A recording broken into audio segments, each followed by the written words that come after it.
Mom raised her glass to my sister's 300-guest wedding, then asked me, "When's your turn?"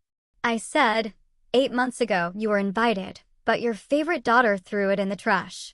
Can you imagine being handed a gift on Christmas Eve in front of your entire family? That's essentially a giant, glittering neon sign screaming, "You're a failure at life, and you're going to die alone." Because that's exactly what my sister gave me. And let me tell you, that was the night everything finally, irrevocably shattered. I was standing there in the sprawling living room of the Montgomery estate. It smelled of pine and cinnamon, but all I could think was formaldehyde. My fingers were wrapped around a cream-colored gift box, silk ribbon and all, but I couldn't tear my eyes away from what was inside. A lifetime VIP membership to Last Chance Love, an app specifically for desperate singles over 30. And underneath that, a hardcover book, How to Find Happiness When You Die Alone. Signed, A.T. The fire was roaring behind me, a grand marble fireplace, but the cold seeping into my bones had nothing to do with December. Outside, snow was falling thick and silent, blanketing the manicured lawns. Inside, though, it was pure ice. And then I heard it. Bella's giggle. Hi, sharp, like glass breaking against the vaulted ceiling. I saw it on TikTok, my sister chirped, her voice just dripping with that fake sweetness she perfected. The reviews were amazing. 5 stars for women who've given up on traditional dating. She was talking about me. About women like me who've supposedly expired. I didn't look up. Just kept staring at that horrible pink app card, at the cartoon of a wilting flower that was supposed to represent me. Take it, dear. My mother's voice cut through the air. Trinity Montgomery, perched on the ivory settee, so rigid she could have been carved from the same marble as the fireplace. Bella's just worried about your future. Don't let your ego turn you into a spinster forever. My father? Richard Montgomery. He just stood by the bar cart, swirling bourbon in a crystal tumbler, studying the amber liquid like it held all the answers he wasn't interested in sharing with me. His business partner, Harrison Sterling, shifted uncomfortably. And Preston Sterling, Bella's fiancé, well, he found sudden, intense focus in his phone. I closed the box. Slowly. My hands didn't shake, but something inside my chest felt like it was cracking open. 8 months. It had been 8 months since I'd sent those wedding invitations. 8 months since I spent 3 evenings at my dining table in Austin, selecting the perfect cardstock, tying velvet ribbons by hand. 300-gram weight, the kind that whispers quality. I remember Nate, my husband, watching me from the doorway. "Are you sure you don't need to call them?" he'd asked. I'd just smoothed another ribbon, making a perfect bow. "They're my parents," I'd said. "They wouldn't miss this." That memory, it sat in my throat like a stone. I delayed my own ceremony for 30 minutes, staring at those 2 empty chairs in the front row, reserved for Dad, Mom. The signs I'd painted myself, decorated with wildflowers because my mother had once mentioned she liked daisies. That was 7 years ago. But I remembered. I remembered everything they forgot. Well, Bella leaned forward, her blonde hair a calculated tumble over her shoulder. Her engagement ring caught the firelight, a 3-carat diamond that cost more than my entire wedding. "Aren't you going to say thank you?" The words stuck in my throat. Part of me wanted to scream.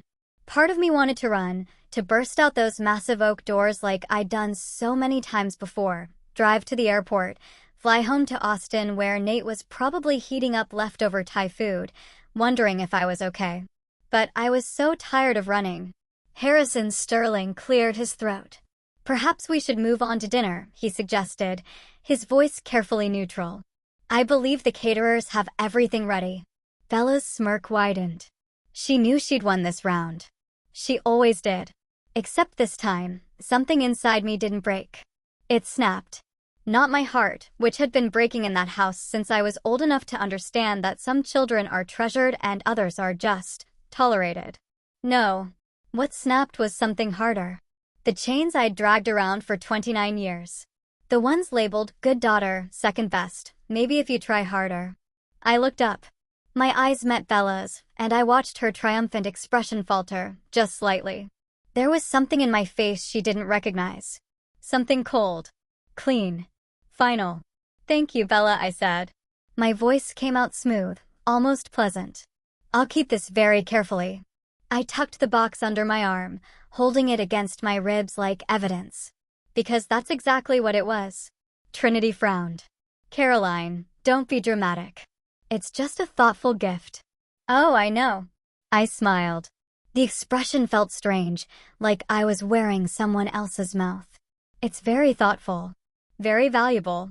Richard finally looked at me, his gray eyebrows drawing together. Caroline. It was a warning.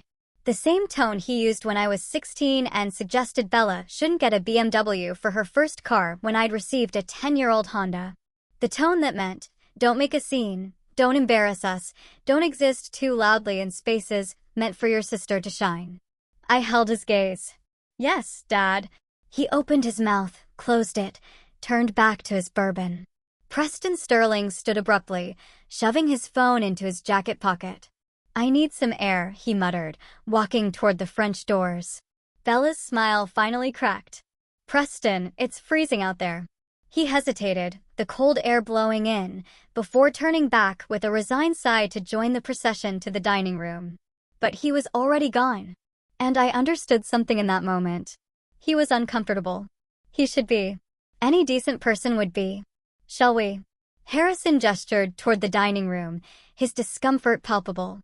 The dining room chandelier cast diamond patterns across the white linen tablecloth.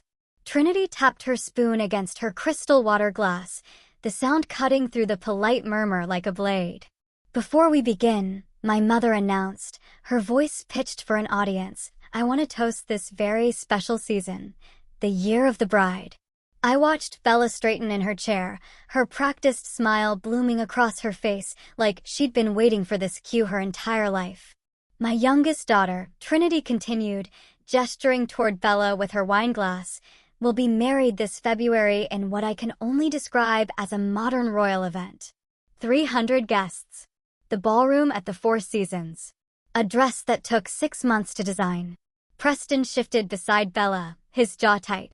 Harrison Sterling studied his salad fork with the intensity of an archaeologist examining an artifact. Bella has always known how to do things properly, Trinity said, and that word, properly, landed on my skin like a slap. With grace. With consideration for family. My father lifted his bourbon in agreement. He hadn't looked at me since we sat down. I cut into my filet mignon. The knife slid through. The meat with barely any resistance, but my hand felt welded to the handle. Trinity set down her glass with a delicate click. Her gaze swung toward me, and I recognized the glint in her eyes. She was about to perform. Bella is settled, she said, her tone dripping with manufactured concern. But what about you, Caroline? You're approaching 30. You can't plan to live with plants forever, can you? The table went quiet. Even the catering staff, refilling water glasses near the sideboard, seemed to freeze mid-pour. When is it your turn? Trinity asked. The question hung in the air like smoke. I felt Preston's eyes flick toward me, then away. Harrison cleared his throat, but said nothing. Bella leaned forward slightly, her expression arranged into something that might pass for sisterly interest if you didn't know her. But I did. I saw the anticipation in the way her fingers curled around her wine stem. She was waiting for me to crumble, to stammer, to make some excuse about my career, or not having met the right person yet. I set down my silverware. The clink of metal on porcelain sounded louder than it should have. I'm not single, Mother. The words came out calm. Steady. Like I was commenting on the weather. Trinity blinked. Excuse me. I've been married for 8 months. My mother's face cycled through 3 distinct expressions in the span of 2 seconds. Confusion, disbelief, rage. Liar. The word exploded out of her mouth before she could stop it. Her hand slammed down, rattling the silverware. Why would no one know about this? You secretly eloped in Vegas, didn't you? Is that why you've been so distant? I didn't elope in Vegas. Bella's face had gone pale, but she recovered fast. She always does. Are you making up stories to ruin my engagement party? Her voice cracked perfectly, hitting that sweet spot between wounded and incredulous. You've always been jealous of me, Caroline, but this is pathetic even for you. She turned to Preston, her hand finding his arm. Can you believe this? But Preston was looking at me, his attorney's brain clearly running calculations I couldn't quite read. I sent invitations, I said. My voice hadn't changed pitch. I sounded almost bored, which was strange, because my heart was hammering against my ribs like it was trying to escape. Via FedEx overnight. In February. My father's glass hit the table hard enough that bourbon sloshed over the rim. If you sent invitations and didn't get a reply, why didn't you call? His face was flushed, the vein in his temple pulsing. You did this on purpose, didn't you? To embarrass this family in front of the Sterlings. And there it was. The truth I'd been circling for 8 months, the answer I didn't want to see, even as the evidence piled up around me like snow against a door. They didn't forget. They were gaslighting me. Right now. In front of witnesses. Rewriting history while I sat there holding the receipts they didn't know existed yet. The last thread of hope I'd been clutching, the one I didn't even know I was still holding, dissolved. Something shifted inside my chest. The architect in me took over. The part that knows how to read blueprints, calculate load-bearing walls, and understand exactly where pressure needs to be applied for a structure to fail. I stopped trying to defend myself with emotions. They don't care about my feelings. They never have.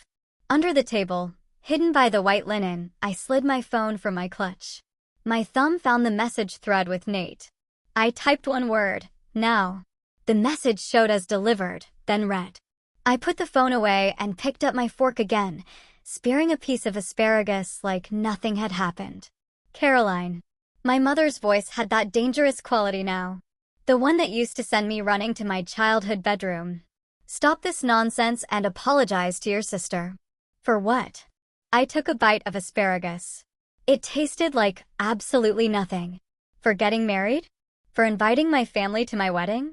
Which part needs an apology? Bella's eyes were bright with tears that hadn't fallen yet.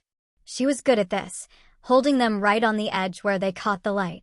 I can't believe you'd lie about something like this. On Christmas Eve. Christmas Eve. I'm not lying. Then prove it. My father snapped. I met his eyes across the table. Okay. Harrison Sterling shifted in his seat, clearly wishing he was anywhere else. Preston had gone very still beside Bella, his lawyer instincts finally catching up to whatever his gut had been telling him. The chandelier above us caught on my wedding band. I'd been wearing it this whole time. They never even noticed. Dessert will be ready in 15 minutes, one of the catering staff announced from the doorway, oblivious to the tension crackling through the room like static electricity. My phone buzzed once against my thigh. A text from Nate. System accessed. Ready when you are. Anytime tonight. I looked up at the 85-inch smart TV mounted above the fireplace in the adjoining sitting area, currently displaying a digital fire log that mirrored the real fire below it. Actually, I said, standing up from the table, I think we should skip dessert tonight. I walked toward the TV, my heels clicking against the hardwood floor. There's something everyone needs to see. Caroline, sit down. My mother's voice had taken on that edge, the one that used to make me shrink into myself, desperate to be smaller, quieter, less troublesome. Not tonight. I stopped in front of the TV, my back to the room. You always believe Bella unconditionally. My voice sounded strange to my own ears. Calm. Almost conversational. But have you forgotten what my husband does for a living? Silence. I turned to face them. Nathaniel Vance. Senior Cybersecurity Analyst. He works for a firm that protects Fortune 500 companies from data breaches. Trinity's mouth opened. Closed. Opened again. I don't see what that has to do with anything. Don't you? I pulled my phone from my clutch, holding it up so they could see the screen. 3 letters glowed there. Now. Sent 18 minutes ago. Delivered. The TV screen behind me flickered. Bella's head snapped up, her tears forgotten. What are you doing? The virtual fire log cut out. The screen went black for exactly 2 seconds. Then it lit up again, displaying something entirely different. A computer desktop. Blue background. Neat rows of folders. Remote access activated appeared in the corner in small white text. What is this? Richard's voice had gone hard. Turn that off. I designed the electrical system for this house. I kept my tone pleasant, almost chatty, like I was discussing the weather. Did you know that? You hired me fresh out of grad school, paid me in exposure and family discount rates. I installed every smart system, every camera, every sensor. I turned back to the screen, watching as the cursor moved without anyone touching it. Nate, working from our home office in Austin, his fingers flying across keys 2,000 miles away. The admin password was never changed, I continued. I recommended you change it. Remember? I sent that email. Twice. Harrison Sterling leaned forward, his expression caught between fascination and horror. Preston had gone very still beside Bella, his lawyer brain clearly working through implications. This is illegal. Bella's voice cracked. Not with tears this time. With panic. Actually, it's not. I didn't look at her. I'm the system administrator on record. I have full legal access. Nate is simply helping me retrieve my own files. Trinity stood up, her chair scraping against the hardwood. Files? What files? The cursor on the screen moved to a folder. The label made Bella gasp. Project. Truth.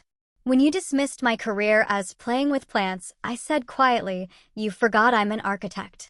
Architect's plan. We think 3 steps ahead. We build systems designed to last. My father's face had gone red. You had no right to put cameras in our home without telling us. I told you. My voice stayed level. I gave you a 40-page manual. You signed off on everything. There's a camera at the front door. One at the side entrance. One covering the driveway. All disclosed. All legal. All recording to a professional NVR system in your wine cellar. What's an NVR system? Trinity's voice sounded smaller now. Network video recorder. I finally turned to look at her. It's not cloud storage that deletes after 6 months. It's physical hard drives. Professional grade. Data retention for 2 years. I watched the color drain from Bella's face. She understood. She was already doing the math. Counting backward through months. You're bluffing, she whispered. I turned back to the screen. The cursor hovered over the folder. Do you remember February 12th, Bella? I asked. My voice sounded almost gentle. It was a Tuesday. Cold. You were wearing your cream cashmere coat. The FedEx driver arrived at 10:15 a.m. Stop it. Bella's voice rose. Mom, make her stop. The package was blue, I continued. Express overnight. 4 velvet boxes inside. Wrapped in ivory ribbon. My wedding invitations. Preston's head turned toward Bella. Slowly. Like he was seeing her for the first time. Turn it off. Bella screamed. Mom, make her turn it off. But Trinity was frozen, her hand still pressed to her throat, her eyes locked on the screen. It's too late anyway. I hit enter on my phone. Nate, receiving the signal, opened the folder. The first image filled the screen in perfect high definition. A FedEx receipt. Signature line clearly visible. Isabella Montgomery. Signed in her distinctive looping handwriting. Date. February 12th. Time. 10:15 a.m. The dining room exploded into chaos. But I just stood there. My phone in my hand. Watching my sister's carefully constructed world begin to crack. And I felt nothing but cold, clean satisfaction. That's my signature, Bella said immediately. Her voice had lost its hysterical edge, replaced by something flatter, more dangerous. So what? I signed for a package. That doesn't prove anything except that I was home that day. She was recovering. Faster than I expected. Evidence one, I said, keeping my voice level clinical. Like I was presenting designs to a difficult client. You signed for a package from Caroline and Nate Vance on February 12th. 3 weeks after our wedding invitations were mailed via FedEx overnight. I don't remember every package I signed for. Bella crossed her arms. We get deliveries constantly. My brand partnerships alone generate dozens of shipments per week. But Trinity sat up straighter. I could see her grasping at this explanation, wrapping her hands around it like a lifeline. That's true. Bella's business requires constant inventory management. She can't be expected to remember one random delivery from 8 months ago. Nate's cursor moved on the screen. The receipt disappeared, replaced by a screenshot of an email inbox. My mother's email inbox. Evidence 2, I said.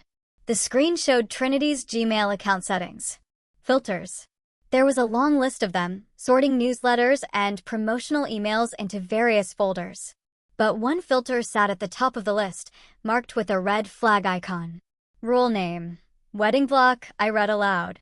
If subject contains wedding and Caroline, then delete permanently. Skip inbox.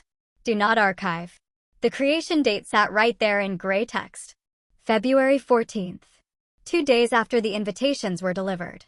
This filter was installed from an IP address that traces back to Bella's device, I continued. Her iPhone specifically. The same device she uses to manage her Instagram account. The silence that followed wasn't peaceful. It was the silence of a trap snapping shut. Trinity's face had gone pale. That's not possible. I never authorized anything like that. Of course you didn't. I met my mother's eyes. Bella has your password. She's had it for years. Remember when she set up your 2-factor authentication last Christmas? She told you it was for security. Preston stood up slowly from his chair. He was staring at Bella like he was seeing her for the first time. You hacked into your mother's email? I didn't hack anything. Bella's voice pitched higher. I have access because Mom asked me to help manage her correspondence. She gets overwhelmed by all the emails. I manage philanthropic contacts, Trinity says weakly. Charity board communications. Bella helps me organize them. By deleting emails about your daughter's wedding? Harrison Sterling's voice cut through the room. He was still sitting in his chair, but his posture had changed. He was no longer the uncomfortable observer. He was engaged now. Focused. Bella stood abruptly, her chair scraping against the hardwood floor. Fine. Yes. I hid the invitations, but I did it to protect Mom and Dad. The room froze. She was pivoting.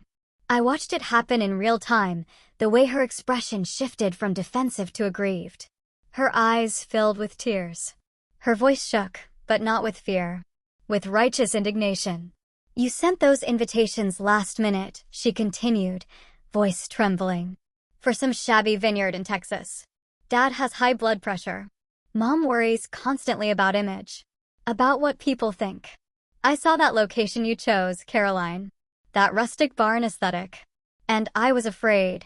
Afraid they'd be humiliated. Afraid they'd spend the whole trip stressing about appearances. She wiped her eyes with the back of her hand. So yes, I hid them. I threw them away. I did it out of love. I was trying to protect our parents from embarrassment. Trinity inhaled sharply. I watched her expression shift. See her reaching for this new narrative like a drowning person, grabbing driftwood. You were protecting us? Of course I was. Bella's voice cracked. Caroline always does things her own way, never considering how it reflects on the family. I couldn't let you suffer through some subpar wedding. Just because she refuses to maintain our standards. It was brilliant.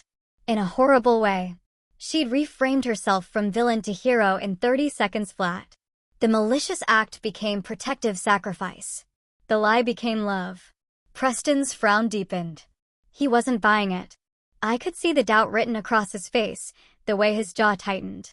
But my parents were already softening, already finding the explanation they wanted to believe. I didn't panic. I didn't rage. I didn't give Bella the satisfaction of seeing me unravel. Instead, I smiled. It was a smile full of pity. The kind you give a child who's trying to convince you the dog ate their homework when you can see the torn pages in the trash. Protecting them? I repeated softly. That's your story? It's the truth. Bella lifted her chin. Then why, I said, each word deliberate, did you throw the invitations in the recycling bin instead of hiding them in a drawer? Bella blinked. What? If you were protecting Mom and Dad, if you were worried about their feelings, you would have hidden the invitations somewhere safe. Somewhere you could retrieve them later if needed. You would have preserved them carefully, just in case your plan went wrong.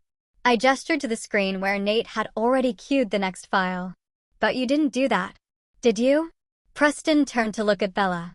Really look at her. Did you? I was upset, Bella said quickly. I wasn't thinking clearly.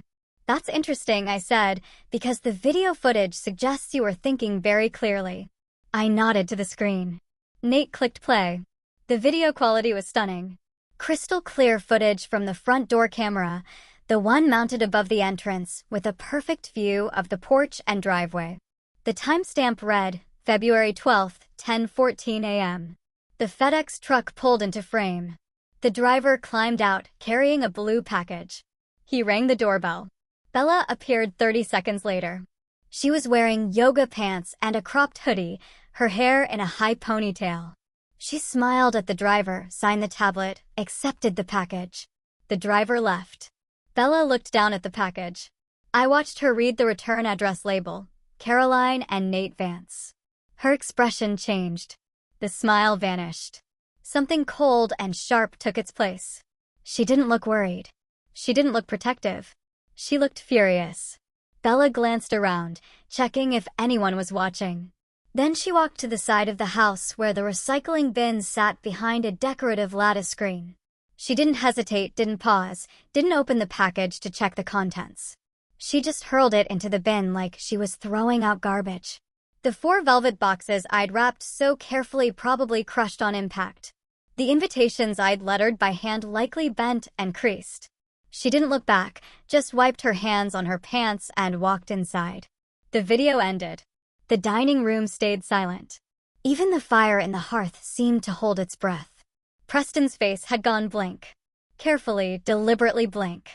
The expression of someone watching their entire future collapse. There's your protection, I said quietly. There's your love. The dining room held its breath. I watched Preston's face cycle through expressions too fast to name: confusion, realization, disgust. He stood so abruptly his chair scraped against the hardwood floor, the sound sharp enough to make my mother flinch. You threw your sister's wedding invitations in the trash? His voice was quiet, which somehow made it worse. Because you were afraid of sharing the spotlight? Bella reached for his arm. Preston. I can explain. He jerked away from her touch. You gave her a book about dying alone when you knew she was married? He was staring at Bella like he was seeing her for the first time. Maybe he was. I cannot marry a monster. The word hung in the air. Monster. Bella's face crumpled. You don't understand, she's always, but Preston was already moving. He pulled the engagement ring off her finger with such force, I'm surprised the band didn't bend. The 3-carat diamond caught the chandelier light one last time before he placed it on the table with a deliberate click that echoed like a gunshot. We're done, he said. My mother surged to her feet. Preston, don't be hasty. Bella made a mistake, but surely a mistake. Preston's laugh was harsh. Mrs. Montgomery, your daughter committed mail tampering. She sabotaged her own sister's wedding. She lied to my face for 8 months. He shook his head. I wanted to marry into a family with integrity. Clearly, I was mistaken about what I'd find here. Harrison Sterling rose beside his son, his expression carved from granite. He turned to my father, who hadn't moved from his seat, whose face had gone the color of old newspaper. Richard. Harrison's voice carried the weight of 40 years in business. I've always believed that a man who cannot manage his household cannot manage a business. My father's bourbon glass paused halfway to his mouth. Your daughter is deceitful. Harrison gestured toward Bella. Your wife enables her. He looked at my mother, whose mouth opened and closed soundlessly. And you are irresponsible. His gaze settled back on my father. The merger project next month? Consider it canceled. Sterling Group will not do business with the Montgomery family. The words landed like physical blows. I watched my father's face drain of what little color remained. That merger was supposed to be his crowning achievement, the deal that would cement his legacy. $50 million in contracts. A partnership that would have doubled his company's reach. Gone. Harrison, please. My father finally found his voice. We can discuss this privately. Surely, there's nothing to discuss. Harrison placed his hand on Preston's shoulder. We're leaving. Bella exploded from her chair. This is your fault. She whirled on me, her face twisted with rage. You ruined everything. I'll destroy you. I'll tell everyone what you did, how you manipulated. No. The word came out soft, but it stopped her mid-sentence. I stood slowly, smoothing my dress. You won't. Watch me. Bella's voice climbed toward hysteria. I have 2 million followers. I know Massachusetts law prohibits secret audio recording. I kept my voice level, conversational. So the video of tonight's dinner stays private. I won't publish it. Bella's expression shifted toward triumph, thinking she'd found an escape route. However, I paused, letting the words settle. The CCTV footage of you dumping that FedEx package? That's evidence of federal mail tampering. Title 18. United States Code. Section 1708. Up to 5 years in federal prison. The color drained from Bella's face. If you dare speak one lie about me on social media, that video and a lawsuit go straight to the police and your brand sponsors. I tilted my head, studying her. I wonder how Dior and Cartier will feel about their ambassador being investigated for federal crimes. Bella collapsed back into her chair. The sound that came out of her wasn't quite a sob, isn't quite a scream. It was the sound of someone's carefully constructed world imploding. My mother sat frozen, her hands clutched in her lap. My father stared at the table like the wood grain held answers. I reached for the cream-colored gift box, the one containing that horrible app membership and that cruel book that I put on the table. I picked it up with both hands and walked around the table. Bella flinched when I approached, like I might hit her. I placed the box directly in front of her, right next to Preston's abandoned engagement ring. Keep it, I said.